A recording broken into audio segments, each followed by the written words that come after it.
Les nouvelles technologies sont très présentes depuis quelques temps, mais pour moi, et à ce qu'on voit ici dans les dossiers, ce n'est qu'un facilitateur de commettre les différentes infractions qui existaient déjà.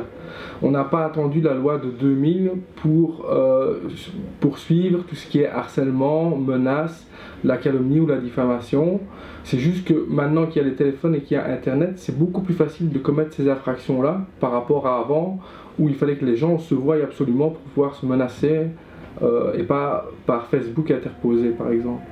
La loi de 2000 n'ajoute que 3 infractions particulières à informatique. Vous savez ce qu'on appelle la fraude informatique. C'est le fait de rentrer dans un système informatique pour changer les informations.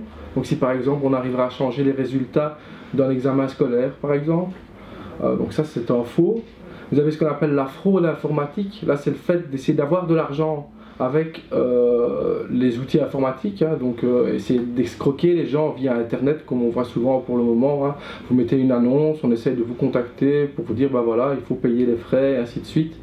Ou on vous vend quelque chose que vous ne recevrez jamais. Donc ça, c'est de la fraude informatique. Et vous savez ce qu'on appelle le hacking, hein, donc ça c'est très facile maintenant avec les Anonymous. Donc ça c'est le fait de s'introduire uniquement, il n'y a pas spécialement de vouloir voler de l'information ou de vouloir avoir de l'argent, c'est s'introduire dans le système informatique alors qu'on n'a pas le droit. Pour tout le reste, l'outil informatique et le téléphone ne sont utilisés que pour commettre des infractions classiques.